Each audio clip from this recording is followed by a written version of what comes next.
You're listening to the Sportsman's Nation Podcast Network, brought to you by HuntStand. HuntStand is the #1 hunting app in the country, and at only $29.99, HuntStand offers a ton of functionality for hunters all over the country. Whether you own your own property or strictly hunt public, you can choose from over a dozen base maps, view property ownership information, 3D mapping, local weather, log your sightings and harvest, as well as use their trail cam management software and print maps from your hunt areas. Download it today at the Apple App Store or Google Play. HuntStand. Upgrade your arsenal. The Southern Ground Hunting Podcast is brought to you by Spartan Forge. It's forged in combat and tailored for hunters. Spartan Forge stands at the nexus of machine learning and whitetail deer hunting to deliver truly intuitive and science-based products that save the hunter time spent scouting, planning, and executing their hunts. You can start your free 14-day trial today by visiting spartanforge.ai, and you can use the code Southern Ground. That's all lowercase, all one word, Southern Ground at checkout, and that'll get you 25% off of your purchase. If you're wanting to know more about saddle hunting, well, check out tetherednation.com for all your saddle hunting needs. Tethered is for saddle hunters by saddle hunters, and they're redefining ultralight hunting. If you'd like to support the Southern Ground Hunting Podcast, you can visit patreon.com/Southern Ground Hunting, or you can click on the link in the show notes of this podcast episode. We offer 2 different tiers for our patrons that offer a solid list of benefits. We'd love for you to join the Southern Ground Hunting community today. Again, that's patreon.com/Southern Ground Hunting. And now, let's get to the show. All right, everybody, welcome back to the Local Legends series. We have got an extra special guest today. Drew, I don't know about you, man, but I've been looking forward to this podcast for a while now, probably about a year when I decided I was going to reach out to our guest today. I'm super excited, Parker. I've read his book, part 1, and it's I literally couldn't put it down. I mean, I seriously read it. In an hour. I just could not put it down because it was so fascinating to me. So I'm super excited about the guest that we have on today.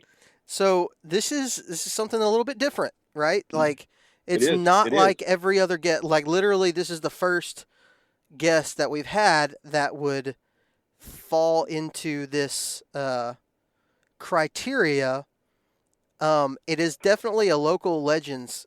It's local legends worthy, probably national legends worthy, and maybe not even for all the right reasons, right? Like this whole thing, right? And listeners, y'all will figure out quickly what we're talking about here in just a second. But this whole thing, it's mostly legendary for a couple things. This guy killed a lot of deer. He's an incredible hunter, obviously, because deer are deer. Like, they're hard to kill. Right. This guy has killed a bunch of them, but he poached them, which is really interesting. And I know people probably just, like, turned over thinking, I'm about to listen to a podcast on Local Legend series about poaching. And I'm going to tell you, like, you know, like, we're not condoning poaching at all, not even a little bit. But our guest today has some stories. Phenomenal. You're exactly right, Drew. The stories are so fascinating that you won't be able to stop listening. And our guest today is none other than the Prince of Poachers, Mr. Charles Beatty. Charles, how's it going out there in Texas? It's great. Now, both me and Drew have lived in Texas, and before we started this podcast, we were talking about something that's very serious in the world, in the country of Texas, and that is barbecue. Now, yeah, I live in Alabama. Drew lives in Alabama. That's kind of the first thing that you think about for us, for people who have lived there. I'm from there originally. Is like everywhere else in the world offers, it has its advantages and things, but it's tough to not think about good barbecue when you think about Texas. So that being said, are you a pit barbecue kind of guy, or is that not really your style? I can put anybody to the test with my own brisket and Oh. whatever else I want to cook. I smoke hogs. Yeah, I smoke hog ribs all the time, shoulders. You know, it's really one of my specialties. I know how to cook. Like this old woman told this girl one time I went to a fish fry. I helped with everything, and the old woman there, she said, "Charlie, someday you're going to make some woman a good wife." That's true, and spoken in true Texas fashion. I mean, there ain't nothing. Yeah, there ain't no other kind of pride like Texas pride. You know what I mean? No. Oh man, Parker, and honestly, whenever we first started talking about Mr. Charles, obviously from Texas, I automatically think of brisket and big bucks. Yeah. I mean, because that's what you know Texas as, is for their barbecue and for their big bucks. And guys, I'm just telling you, if you want a good, fascinating read, you have to pick up the Prince of Poachers Part 1. I literally, Parker, I couldn't put it down. Absolutely. I couldn't put it down. So, Parker, I don't know where you want to start, but like I would love to start at the beginning, if that's all right, Mr. Charles, and just kind of like take us through where this all started, and I mean your love for hunting and all that.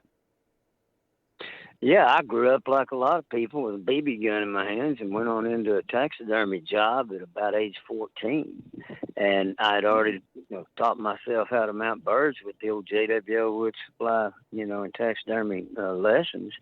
And when my first boss saw what I had accomplished on my own, well, he hired me immediately. And the next day, I worked, in his shop, 96 quail, made $100, and thought I was going to be rich. And I've worked in taxidermy shops ever since, and I saw a lot about the game head mounting under his, first year working me, and the next year I mounted 80 deer heads. I advanced real quick into it all, and got good at fish. And then in 76 actually, I got this job offer down in Kingsville.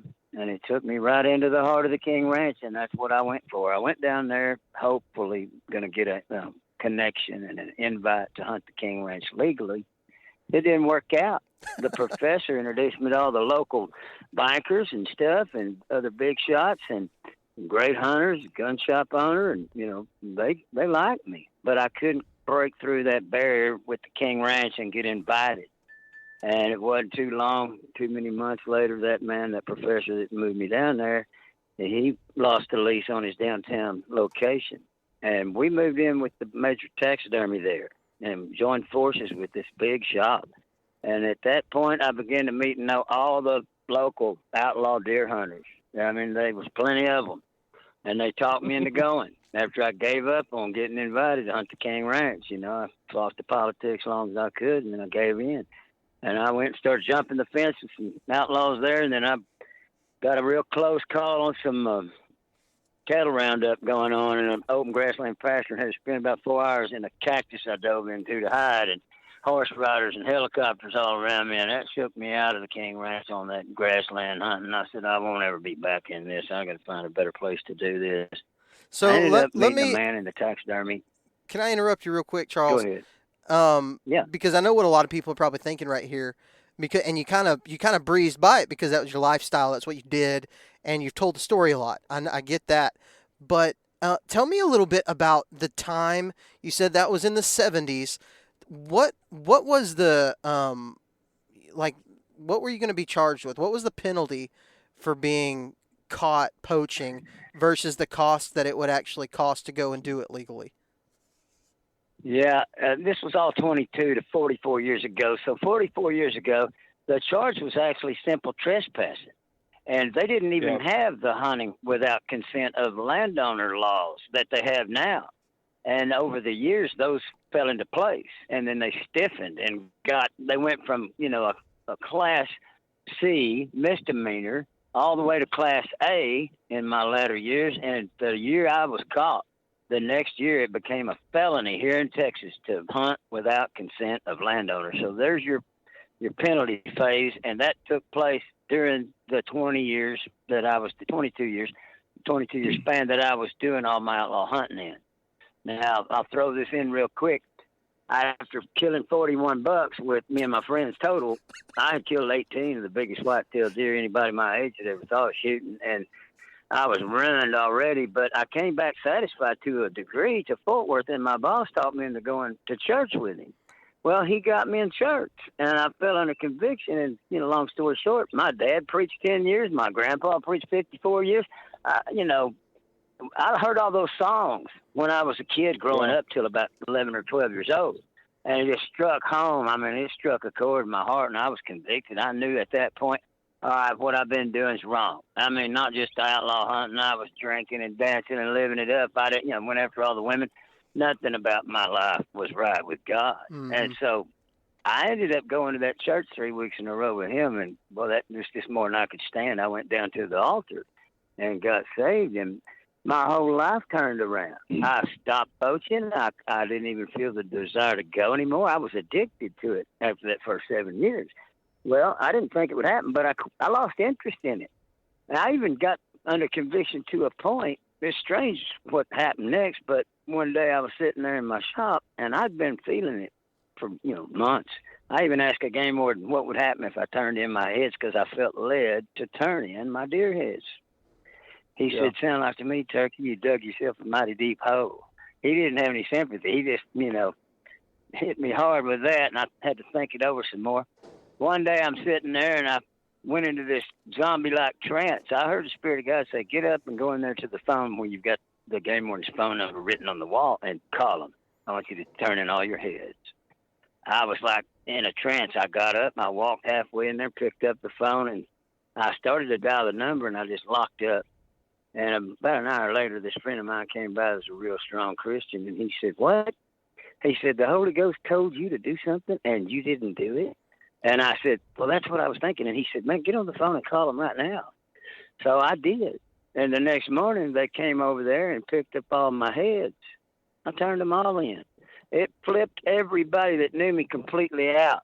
They'd already had doubts about me losing my mind, but when they saw me turn them heads in, they knew I'd lost my mind.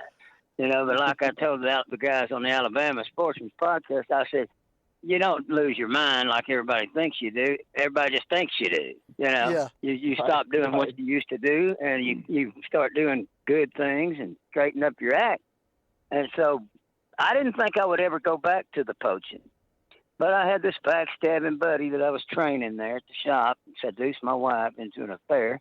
I didn't even know about it till it was over, and she was divorcing me and running off with a banker to Missouri. Well, I stood to lose my son, and she stood to lose him too, because my buddy was going to testify about their affair. And she had 2 other children from a previous marriage. And her first husband and I were teamed up, and we were going to take all 3 kids away from her. And she knew it. And her parents got out the big money and bought the high-dollar attorneys. And the story that's coming about the divorce alone is movie-worthy. I mean, that might just seal the deal. When they see what happened to me during that divorce, that's the stuff you see in a movie. Then I get angry, and I still wasn't going to go back to the poaching, but these cops talked me into going. First one, then the other. And it just went completely out of control then. I was so angry from what happened to me during that divorce and losing my son, and what all the state put me through, believing her lies. I mean, she lied on me and said I stuck a gun to her head and threatened to blow her head off. And that's how she persuaded my own parents even to doubt me and turn against me, because my brother Ray had taken his life by suicide 3 years earlier. And those hypocrites, they were so sorry. They played on that. They took advantage of my neurotic condition my parents were in after losing a son to suicide. And they were biting their fingers off, worried sick. What would I do if I didn't get my way and work the divorce? I was just trying to keep the boy here in Texas within reach of seeing, because she was planning on running off with this biker. Well, when it all fell through, first cop got me to go poaching, and then the second one, and then I just fell back in love with the hunting. It was my escape. It was like God was making it all up to me for how bad I'd had it. But what the state of Texas did to me was criminal, so I got angry. I started caping off bucks and dragging them out in roads. I got vengeance. I wanted them to know what I was doing, and I didn't like doing it for that reason. It was not me. It was something I was letting out of me, just letting off steam, and I guess I was really probably crying out for some attention, where they knew I was doing it, and I was just trying to teach them a lesson. Like, really, they wanted to see me going crazy. Now you've got it. Deal with it. She wanted a divorce. She got a divorce. Now y'all got me.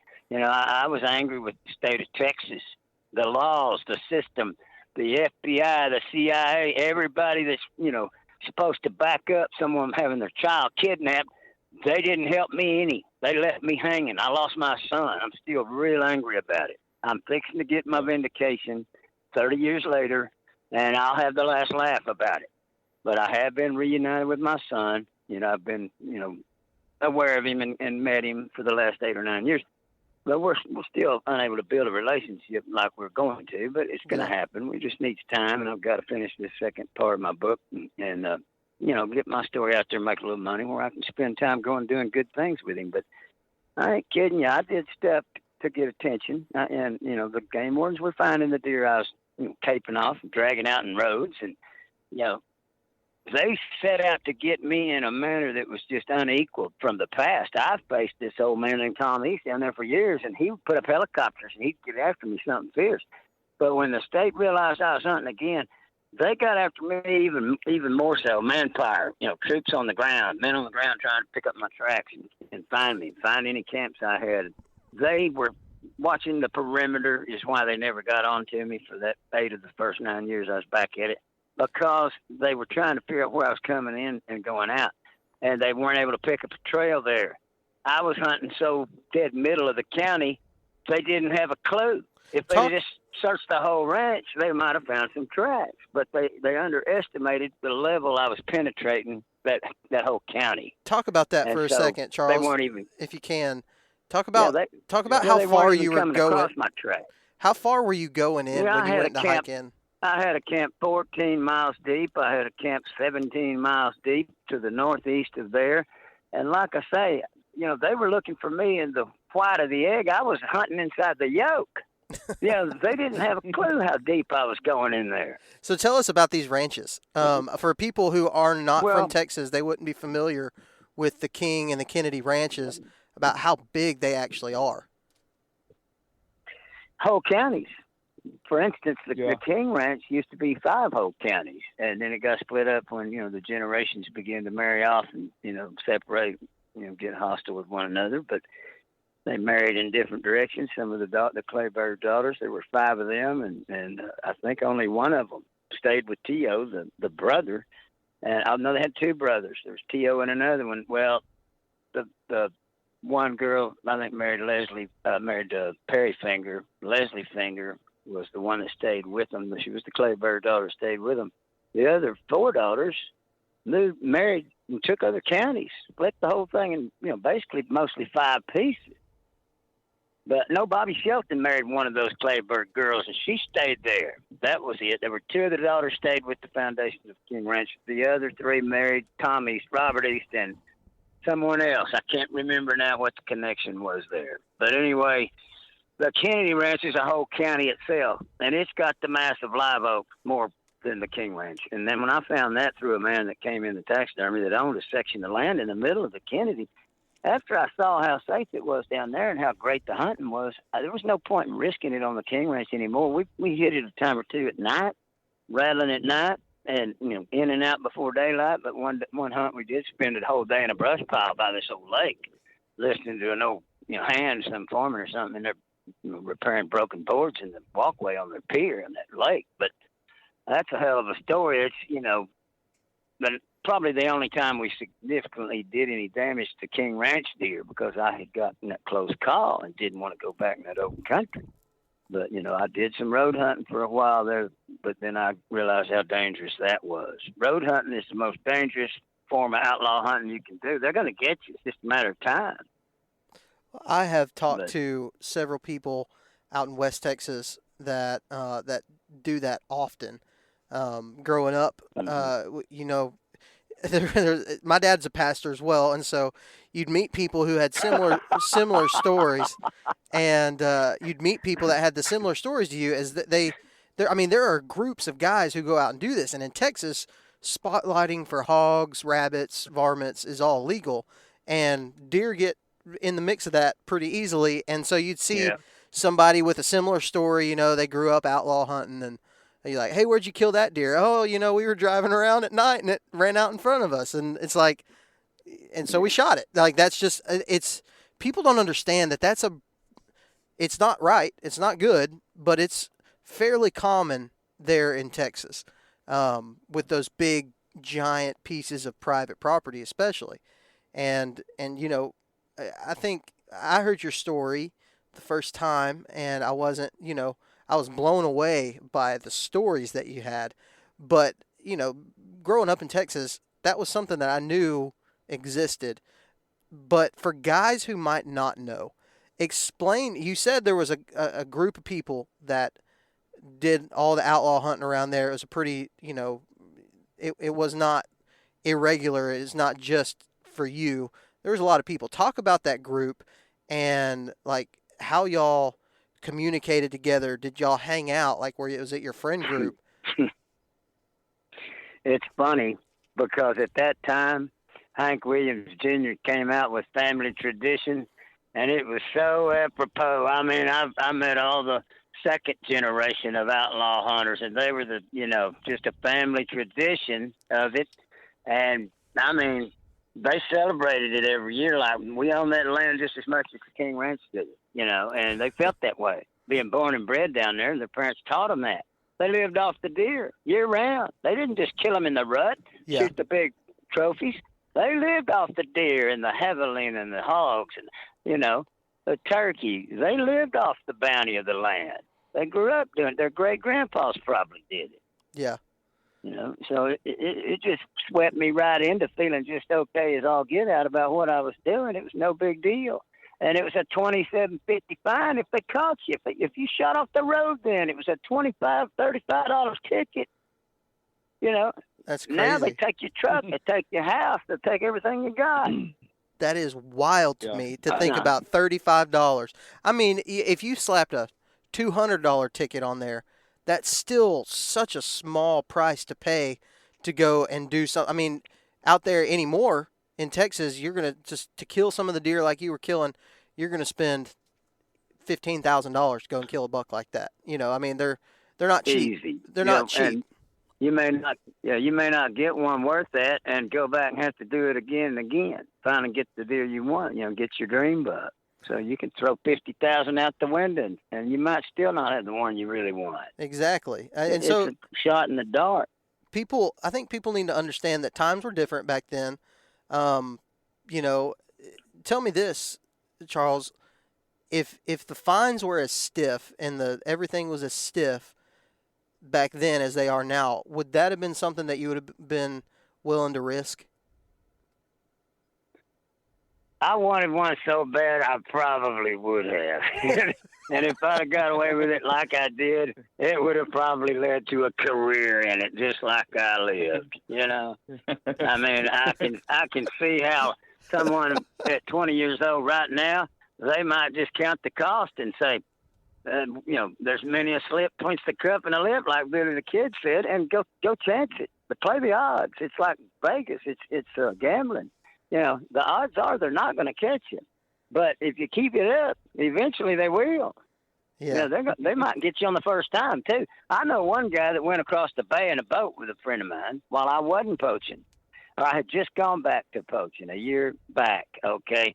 They crossed the bay and went in the Kennedy and shot two beautiful deer, and they had pictures of them, and they were coming back across the bay they had a float and a string, a cord tied on the heads in case they had to throw them overboard being pulled over by game wardens, and they were pulled over. They were chased down, and they threw the heads, and their little float cord got hung up around the racks, and they lost them. They never were able to find them later. But the game wardens didn't check the fanny pack of the one guy and find the film that had pictures of the deer. If they'd have had that, they could have charged them restitution because we already had restitution laws then. But they didn't think to do that. And while they were waiting for transport at the dock, they said, hey, where's that film in my fanny pack? Drop it in the bay. So he pulled it out of his fanny pack, dropped that roll of film in the bay. I told the game wardens later, they said they threw a head over, didn't they? I said, two. So they were sick about it. They never recovered them. But, the They just made a big mistake not searching them better. But there you go. That was his first trip. He got caught the first time he went. So that can happen. Yeah. You know? Yeah. Now, was this something? Go ahead, Drew.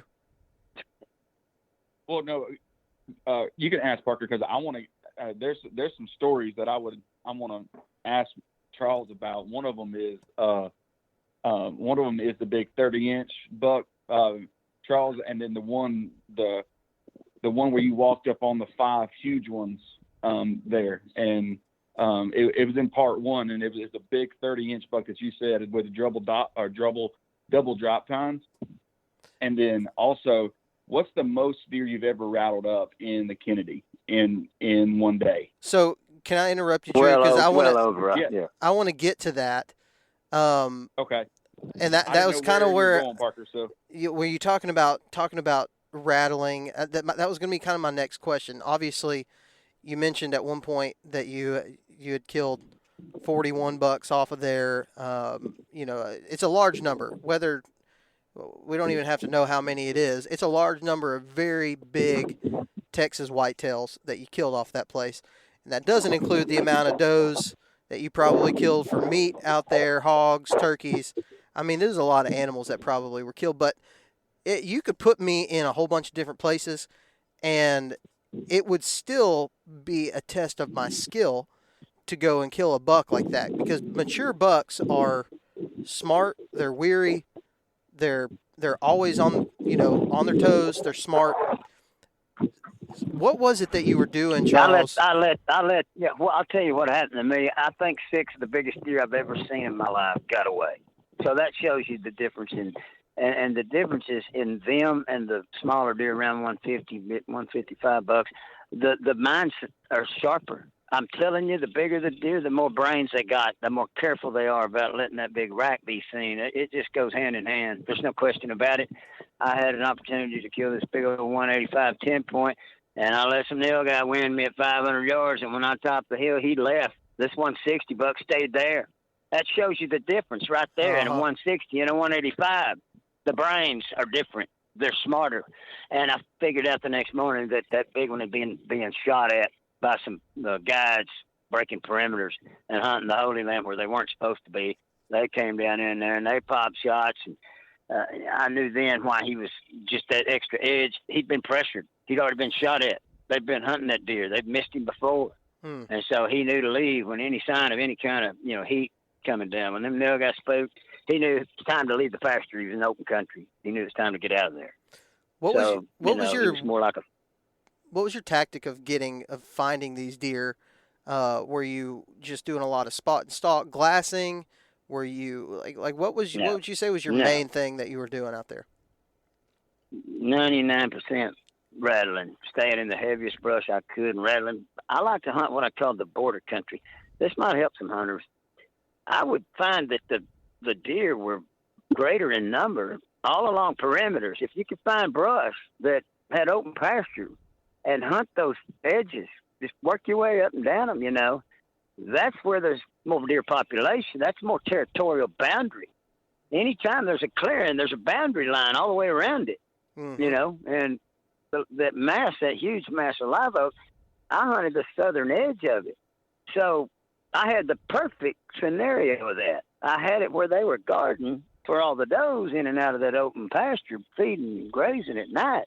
And the bucks would set up territory all along that perimeter. There were a great number of boundary dispute areas. You beat the bone in that, and you'll have 5, 6, 7, 8 bucks come running up in the live oak mod along the edge. That's crazy. And it's kind of a take your pick. But you usually, when you see that many in one wad, you don't see a shooter. Yeah. You see, a bunch of young deer. You got a big shooter comes running up. He's usually by himself. He's done run everything else out of the neighborhood. He don't tolerate no other bucks. Mm-hmm. You talk a lot about that, and in the past times I've heard you tell your story, you talk a lot about being in that thick cover. And while I don't necessarily want to make this into too much of a tactics podcast, I do think that's a good thing for somebody to know. I mean, obviously, most people are not going to be hunting places that have the population of deer that those ranches have, and a lot of our listener bases are public land guys, and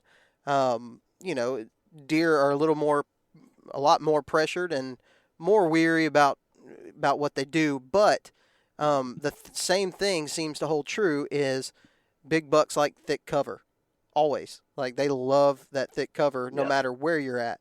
And I think that's just in listening to you talk on several different podcasts and reading your book and things like that. That seems to be one of those things that's a common denominator between a lot of guys is the guys that kill big deer, they continue to stay in that thick cover. So while you're doing this, are you doing most of your hunting from the ground, or are you trying to get in elevated positions, or a little bit of mixture of both?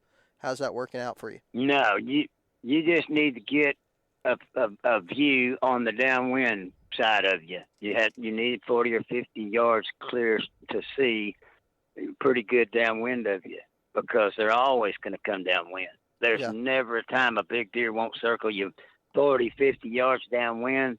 I've seen them run right at me, but they've come in from the downwind side. Even doing that, they want to smell what they're coming up on. And what I did, the first buck I'd kill, I'd cut his hocks off, real stinky hocks full of piss, and I would salt them, keep them from sour and rotten, put them in a Ziploc baggie, and I would add to that a few drops of dough and heat piss, and I would hang one of those on a limb, 10 yards to one side of me and 10 yards to the other as a cover.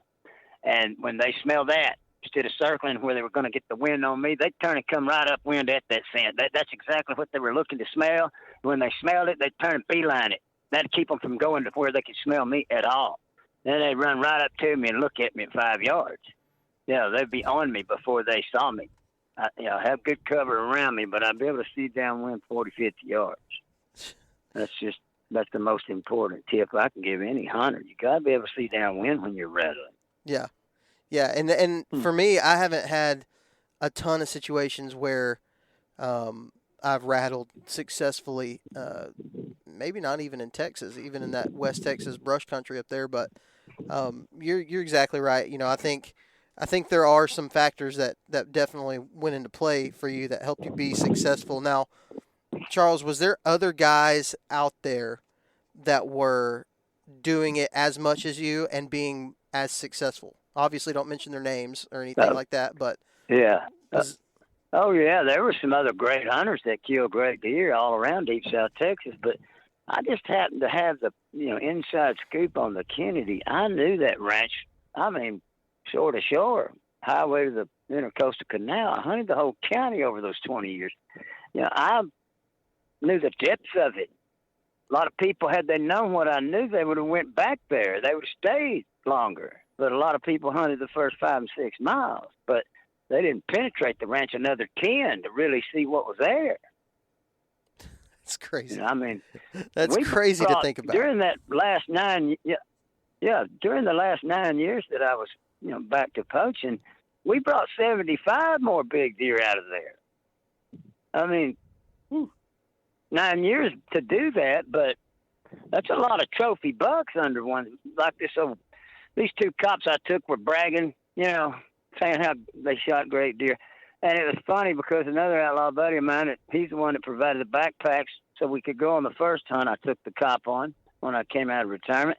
They were bragging. They got the big head. They're bragging about their deer. And this buddy of mine, Big L, he looked at them and he said, "Shit, one man killed all those deer." He put them in their place. If they hadn't went with me, they wouldn't have killed shit, And they said, "You're exactly right, Larry. You're exactly right. He's responsible for all of them." So these guys just come to you.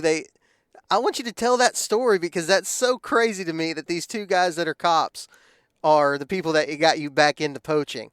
Just so wild to me. I mounted bear rugs for them. Yeah, I mounted bear rugs for them. I managed, some other things. I'd known them for years, from 84 up, having my own taxidermy. And this was 1990. So I'd known him about 6 years. And felt like I could trust that first one when he began to, suggest that I take him. He was just dying to kill a big deer. And everybody that knew me, once the divorce was over, they were all eyes on me, waiting to see what I was going to do. They were like, okay, is he going to go back to it, or is he going to stay straight? I mean, everybody, even my best friend, Super Coop, he sniffed me out. After 4 days of my phone not being answered, he knew I had gone hunting. And he came to the shop just as we drove up with 6 deer total. Had 5 the cop killed and the 1 I killed. But the day it all took place was when that cop came in and he saw this 141 10-point heavy horn buck from Pelican County. He said, man, I'm dying to kill one. The bucks were just starting to rut. And I said, well, George just called me and told me that they were coming to horns in South Texas. He said him and his nephew just went rattled up 14 bucks yesterday. And he was really excited then. He goes, man, I can't even imagine them coming up to a rattle. And I said, it's insane, but it's real. And so Big L comes in, my other best outlaw hunting buddy. He'd been doing it while I wasn't poaching 6 years.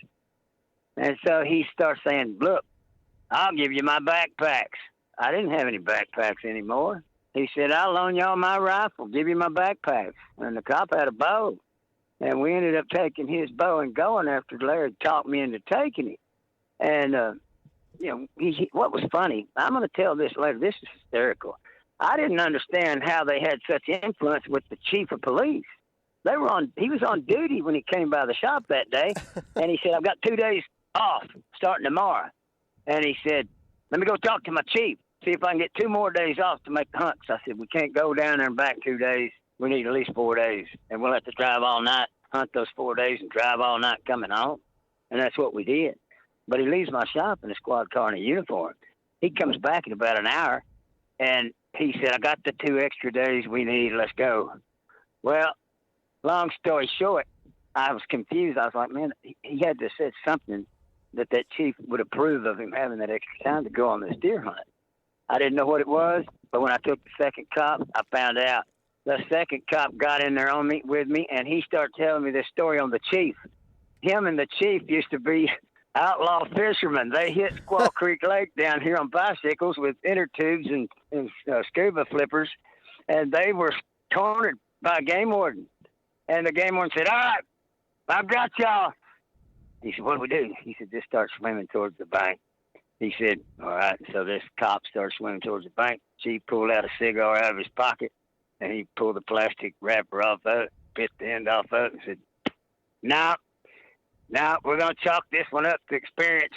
We won't be back. He said, you blam, y'all better get over here. And the game warden pulls his pistol and starts threatening them. And he said, no, you're not going to shoot anybody over fishing. He said, way I figured, we'll be halfway back to Mineral Wells time you get over here to the other side of the lake.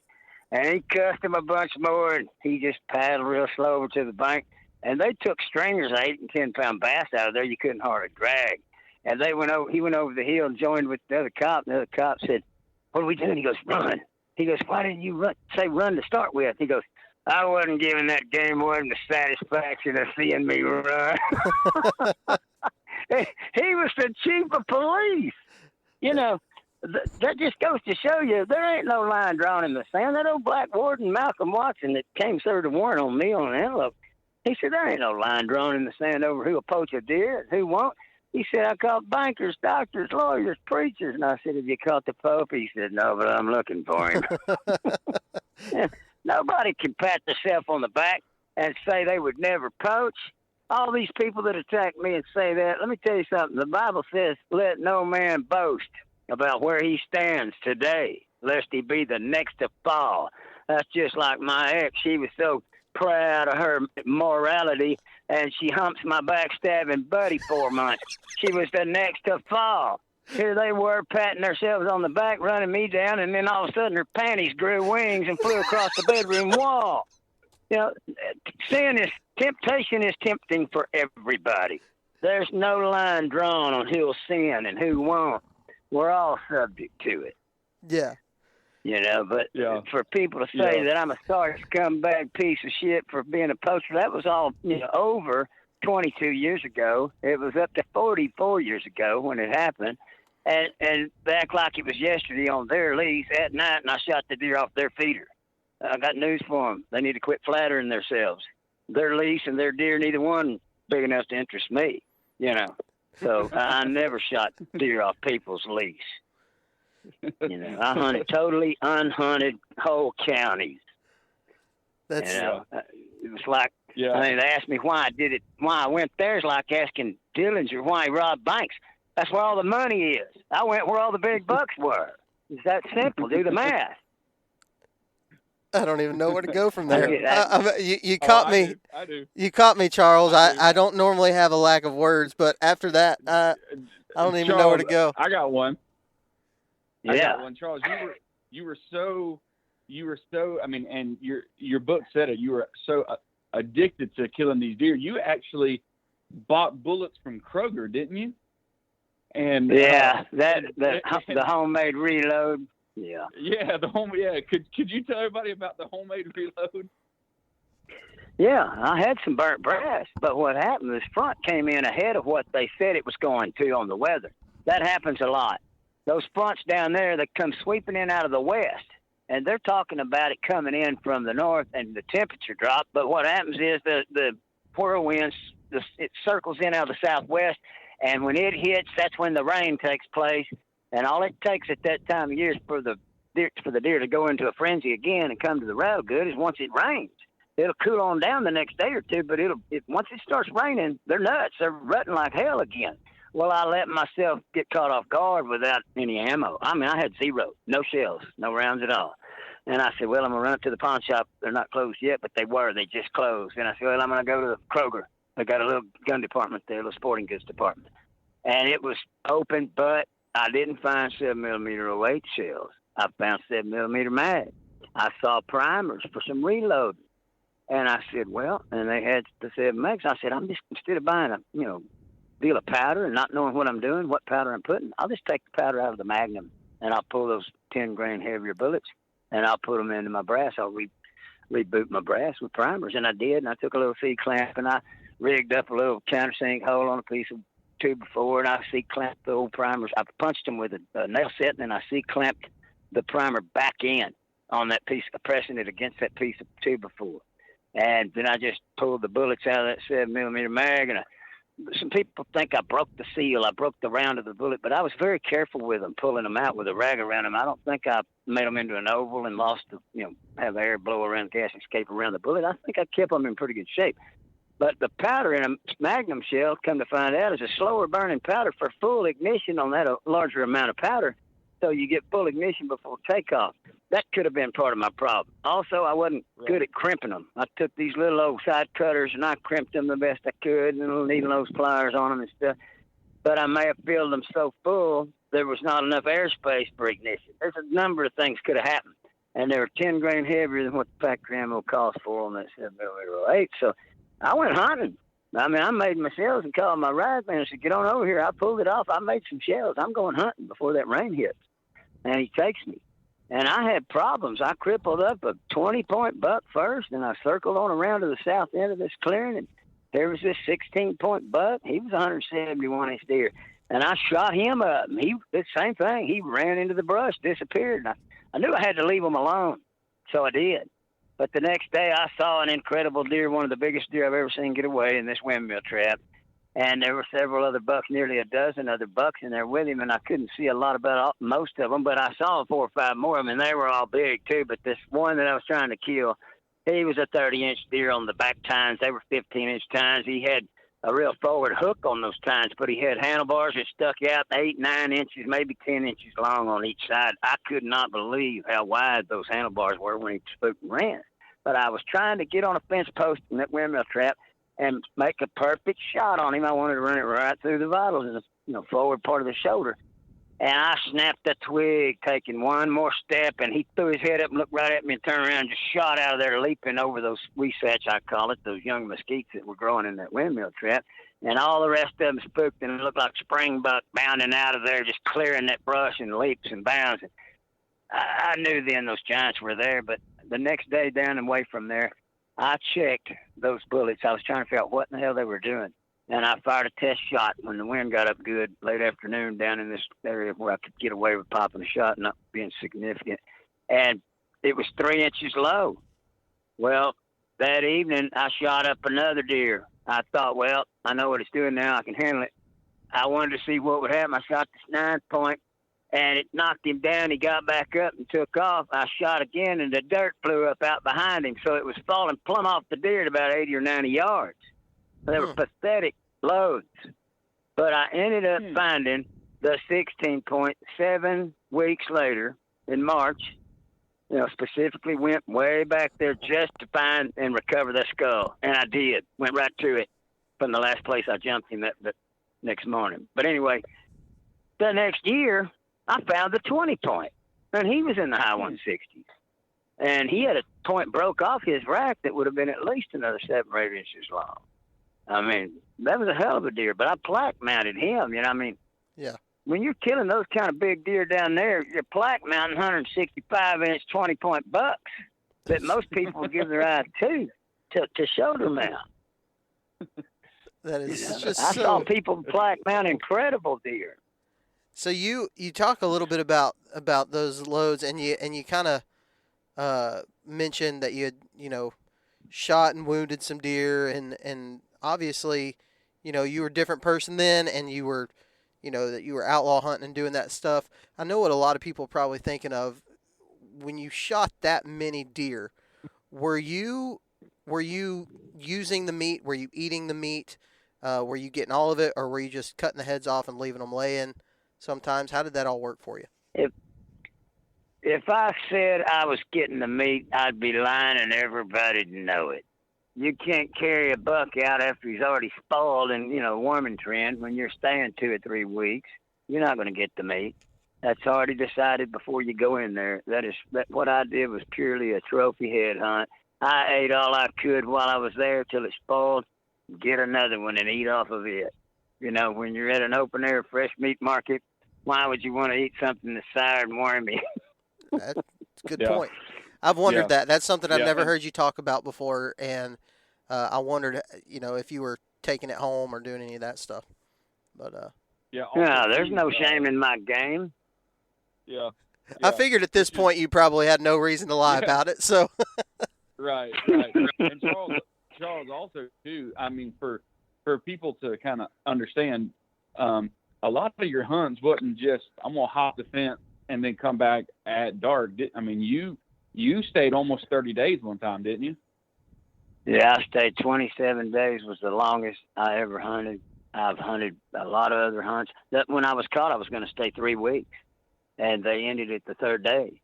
And they knew they saw all I had in provisions, a lot of Bisquick flour to batter my meat in and everything. And they saw my equipment. They knew I was prepared to stay there for weeks.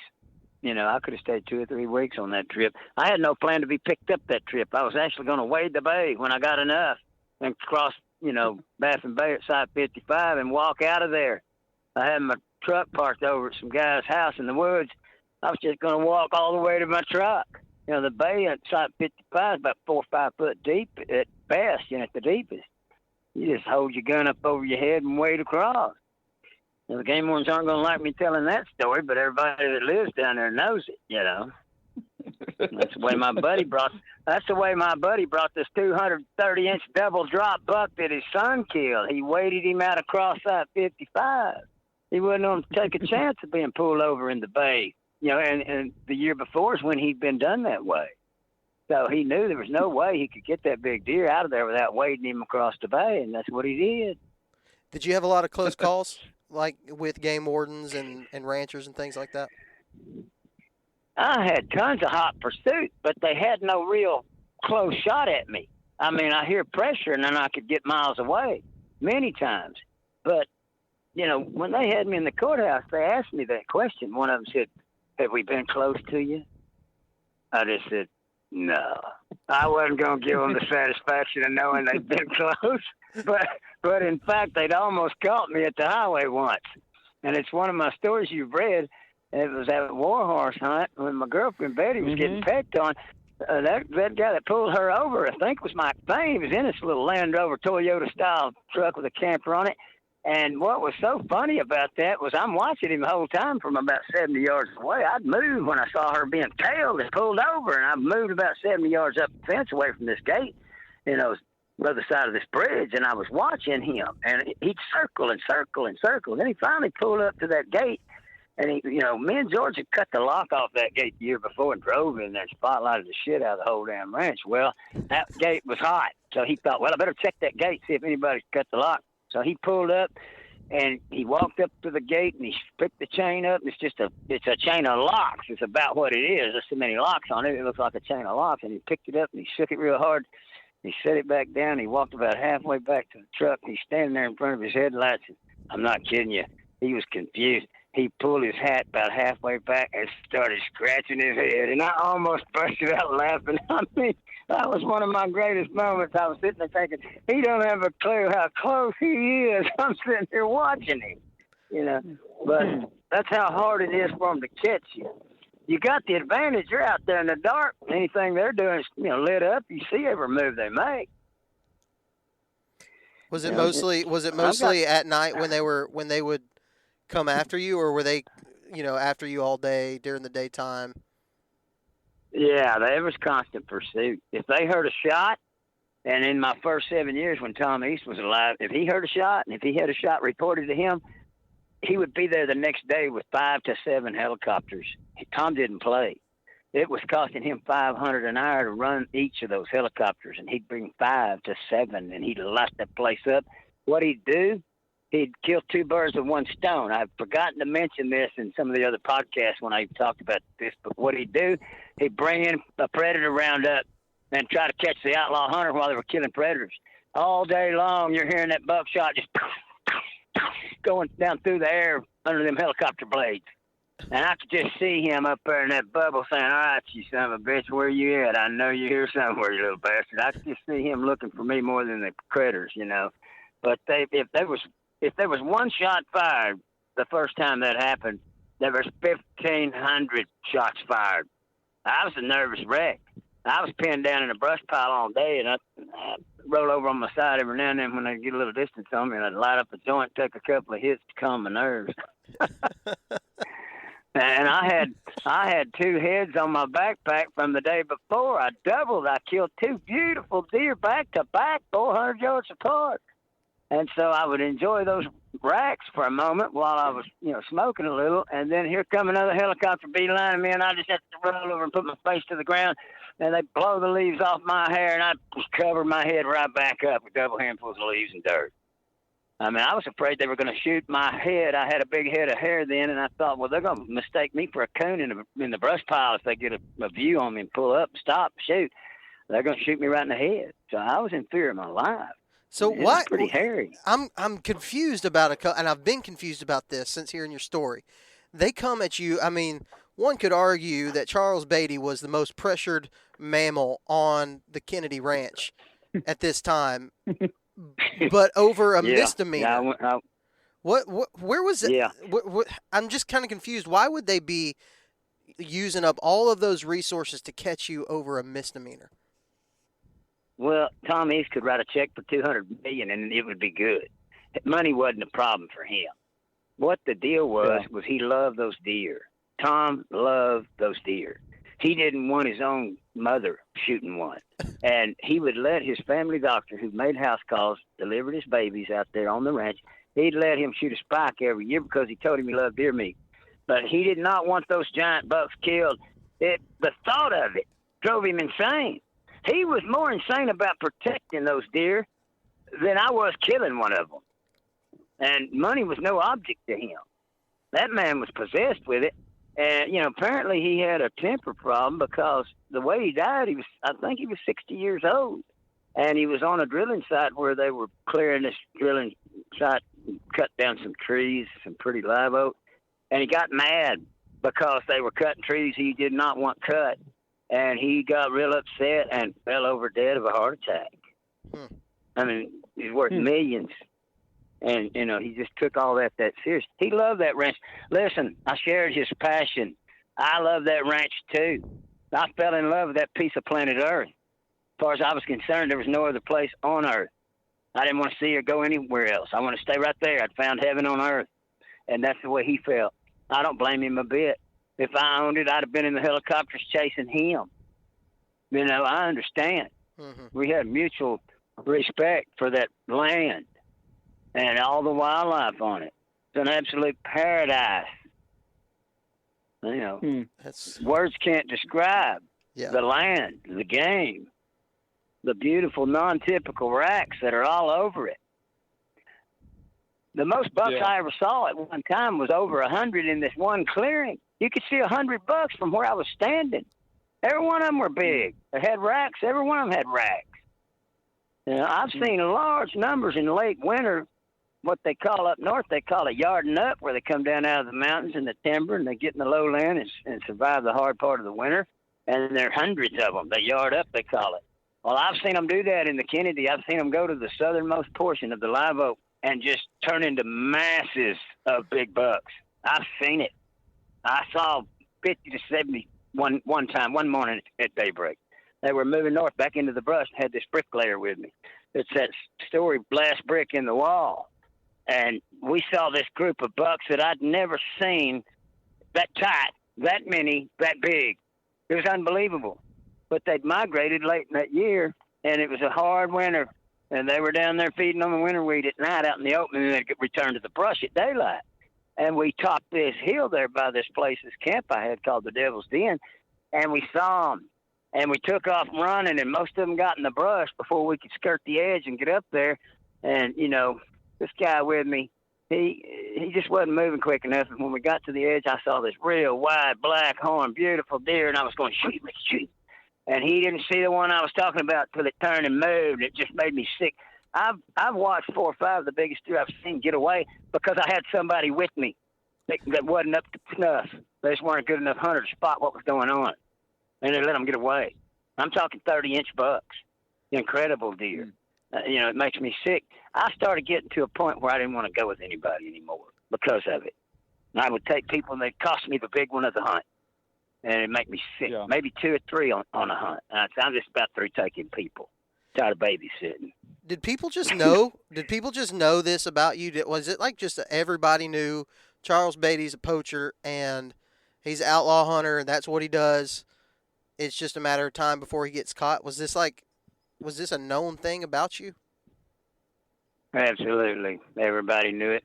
I mean, I'll put it this way. From the time I shot Big John in 1979 until I was arrested in 1998, everybody knew because Fort Worth knew about Big John in an hour or so after, you know, I talked to my old boss. Once Fort Worth found out, all of Texas found out about John, you know, period, in the story.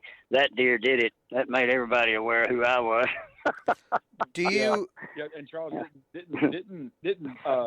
didn't Big John win like a buck contest? Like, didn't you take a deer off? No, that's a 180. No, that was a higher scoring deer, but thinner horns, wider, long, 12 long points with 8-inch forks on 12-inch back tines. It's a beautiful deer, but once you kill one of them big heavy horn deer, you don't care a thing about any of the other ones. You don't care nothing about them.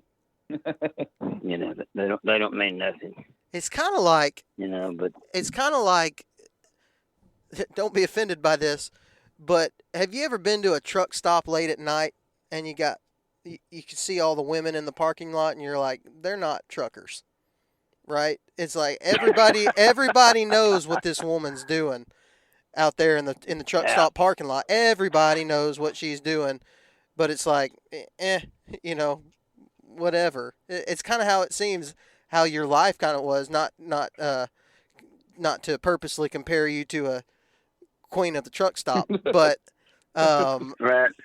Everybody knew, and it was just like, well, one day he's gonna get caught, and that happened. So tell us a little bit. I'm running low. I'm road tripping right now and sitting in my car doing this, and my computer's on its last leg, but I definitely don't want to get away. You have so many stories, and I think people can listen and read your book, listen to the podcast that you've been on, and I definitely don't think anybody's going to regret doing that. It's not a waste of time, but I think we would be failing if we didn't talk about when you did get caught and you got arrested. So tell us a little bit about, you know, what led up to that. How did that all happen? Well, this whole thing is just the plan of God. I mean, my story is what it is, but God's taking it and he's going to use it to reach a lot of people. All this attention I'm getting, there's a purpose coming in it. They don't see that, but it's coming. I've got a testimony so shocking and so revealing that I understand why this cancer took so long for me to get well. It's the timing of God. He's always right on time.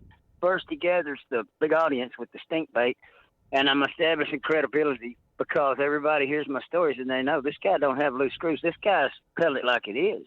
So when I bring on the strong spiritual aspect in part 2, they're going to not be able to deny it. No one will say, hey, that guy's just lost it. There's going to be credibility. There's going to be iron in my words. And so God's going to use me as a loud voice in these last days. But what happened on my arrest and capture, I had grown tired of it. And that summer I was fishing on Brazos River by myself, and I prayed, and I said, all right, God, you've got a plan for my life, like you've told me through other people in the church. Let's get on with it. I'm tired of the outlaw hunting. If I got to give it up, I'll give it up. I'm ready to give it up. And, I didn't say much else after that. Just felt the peace. Well, I hunted through that next year, took some other people, got on this hunt by myself for 12 days up in the Dimmitt County, and I was up in this tree trying to get a bearing on where I wanted to head next, what kind of brush I wanted to head towards next, and I heard some squelching on the radio, static, the voices, and I was like, uh-oh, somebody can maybe see me up here in this tree. And I jumped down out of that tree. I took off running, and I had those mop-bottom boots on where I was track-free, but I didn't know there was a sendero cut right there in that heavy brush, and I was on it before I saw it, and I didn't have no choice but to run right on across. I could hear a truck coming down it, and he was balls to the walls heading right at me. I just glanced over enough to see he was a couple hundred yards from me coming right at me, and I just blew on up into this heavy brush. I got up in that heavy brush, and I started laughing. It was so thick, I got hung up and stalled out in it, and I had to kind of work my way out of it and get a direction and get on through that, but I knew they weren't going to be able to track to me. So I started, thinking, yeah, welcome to the big leagues, boys. And I heard the Spirit of God say, you will be caught this year. I said, right, they're going to catch the king. Just said it in my spirit. And he heard me, and he said, you will be caught this year. And so here I am 2 weeks later in the Kennedy. I heard one of those game wardens 30 yards from me down in this oak bottom. I'm on this edge on the sand dune, this prairie for 4 to 5 miles to the west of there. I'm sitting there, and I hear these footsteps. I know what footsteps on those leaves in that Kennedy Ranch sound like. I've been listening to my... I got up. I got spooked. And I walked over there real slow and quiet, and I peeked down in the bottom. And after telling this a few times on these podcasts, I remember hearing just about 2 or 3 steps leaving out, passing on through. And I went, well, it sounded like a human, but I guess it was a nail guy. So I got spooked anyway. I said, get in the brush. Get in the brush. My instincts kicked in strong.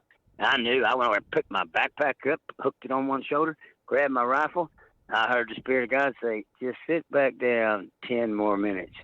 I needed 10 minutes for the sun to hit the horizon where I could get out in that prairie. I was going to move 4 to 5 miles to that Parita country, get the whole big body of live oak there, and start hunting there the next day.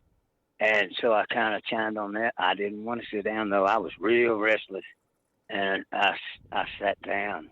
I was kind of like taken over in a trance. This kind of a peace came over me. I sat down. I got against my backpack. I thought, well, I'll have a candy bar, calm my nerves, get ready for the trip across the prairie. So I ate this little fruit juicy bar and put another dip of Copenhagen in. I just got started on a good dip. There he is, right there. Get your hands up. And I turned around, and there was a wall of men, like 8 men, running wide open at me. 7 game wardens in uniform and a ranch security. And they were less than probably 18 yards from me when I saw them. I barely had enough time to turn around and come up on one knee to see where the voices were coming from, and they were just gaining on me quick. They ran right up to me, stuck 4 or 5 pistols to my head, threw me face down to the ground, handcuffed me. I was saying, don't move. Well, I wasn't about to move. And, when they stood me up, I heard God again. And he said, I told you you would be caught this year. And then it just all came together for me. I said, well, this is it. He's bringing it all to an end. I'm in his hands now, and he's going to show me what direction he's going to take me in. But like I said on the Alabama deal, I think, it's the hell of it is. It's been another 20-something years. And I thought I was going to die with the skin cancer. Then I come out of it, and I'm almost well. I've got a little surgery ahead of me on my solar plexus. Some small places all over. They're fading fast. My strength is coming back. But I'm just now seeing it all come to fruition. In other words, it's in progress right now. I can't reveal everything yet that's coming. But, the first year I had gone back to the poaching, I was missing my son when it all blew over. And this man came in one day and he was wanting to sell insurance, but I said, my dad sells insurance. He's got me covered on all that stuff. And he goes, well, you mind if I look around? I said, no, I don't mind. So he starts looking around. I've never been in a taxidermy before. It's neat stuff. And he saw a sunrise I had taken a picture of, pinned to the wall, and I wrote on it, "Glory to God." And he saw that. And he said, "Are you a Christian?" I said, "Yeah, not a very good one anymore." And he said, "Why not?" I said, my wife ran off with a banker to Missouri and took my son. He said, "My wife ran off with a doctor." He said, "It's hard to compete with that money, isn't it?" I laughed. He laughed. He said, "Well, I'll pray with you about it." I said, "Well, I prayed till I'm purple." He said, "Well, I can either leave or I can pray with you about it. It's your call." I said, "Well, I'll pray with you about it." So me and my buddy Eddie was sitting there. He said, "Let's join hands." So we start holding hands, and he starts praying. This guy was a powerhouse. He peeled the paint off the ceiling before he got through. He was praying, in a natural form at first. He was saying, God, give this man a son, a natural desire to see his father. And, next thing I know, I feel the power of God coming out of him, it was actually going out of him into Eddie, out of his left arm into Eddie, and through Eddie into me, and it was like electricity, and it was flowing, circled, round and round and round and round. And he started speaking in unknown tongues. Well, I mean loud. He was knocking a hole in the roof of the building. I had a buddy asleep in the front room, and he thought it was me at first. And then he realized this is someone else.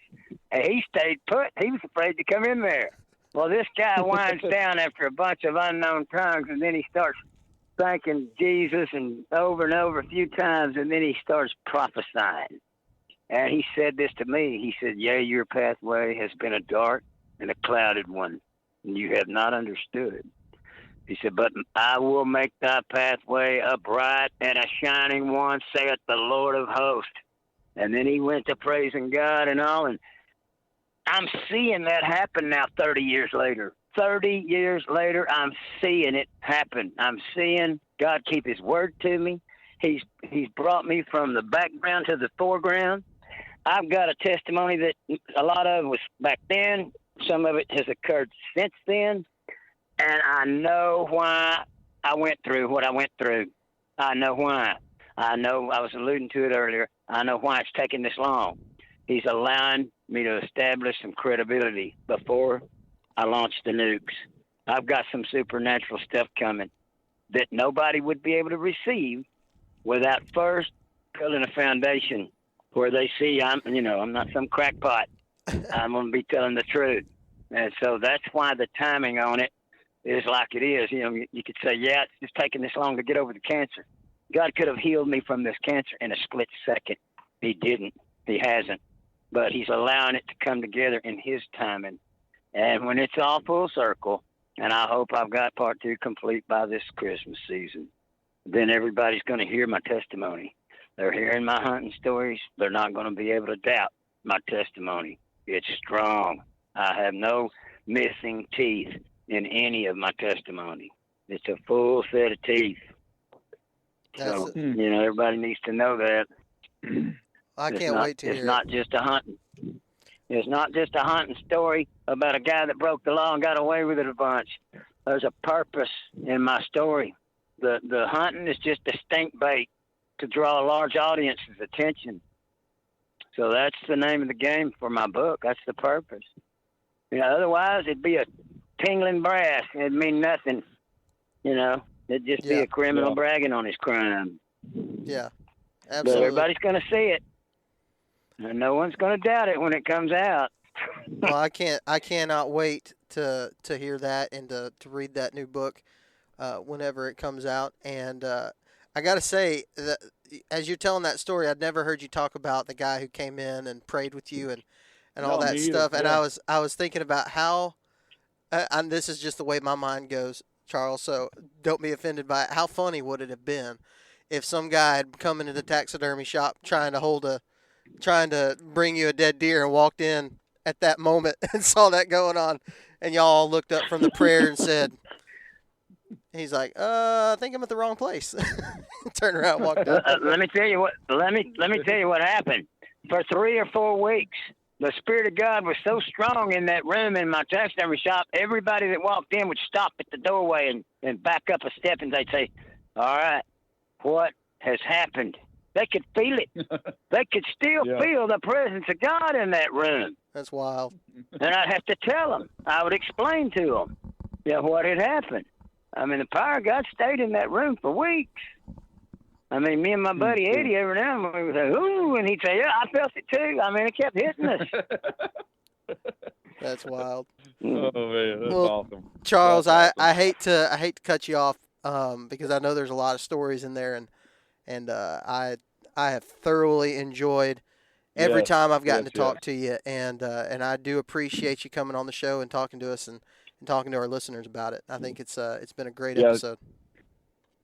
Thank you so much, Charles. Well, thank you.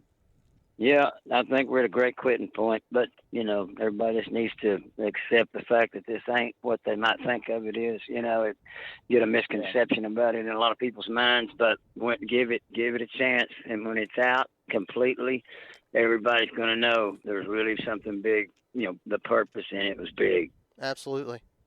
Well, man, you have a good one. Thank you so much for coming on, and I cannot wait to share this episode with the rest of the world. I think it's going to be a good one. Yeah. All right, but thank you guys for having me. Drew, I don't even. How do you feel about that? Well, I feel like it was extremely honest. I also feel like if you come in with a preconceived idea of, as soon as you hear the word, poaching or poacher, that you can have a preconceived idea of it. And yes, we don't condone poaching. Yes, it was wrong. Yes, he got tried for it and convicted. But also you can also miss the second chance too, And so it was just very interesting all the way around. That's how I feel. And I still, even as we're sitting here recording and he's sharing these stories and we're kind of laughing at it, we're kind of taking a little bit of a lighthearted approach to it, even though it is a serious thing. And we're lovers of the land, we are conservationists as hunters. That should be our number one, goal. And there is a tension that I'm not going to lie. I'm thinking about, when we post this episode up, guys who are listening to this right now, we could potentially lose listeners, and I don't want that to happen. I want people to understand. That's why I wanted to talk to you about it after the fact. Yeah. I want people to understand that we're not condoning, but my gosh, these stories are insane. That's most of the reason why I was laughing, just because it wasn't because he was breaking the law. It was because, there's a good chance I'll never see 70 bucks in my lifetime.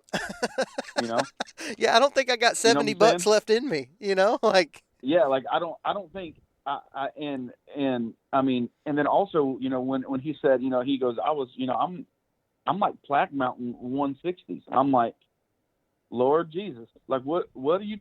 What? So I was laughing in disbelief, really, just because I'm like, just with what he was doing, and the amount of deer and bucks and everything that he was seeing, it's so foreign to all of us. But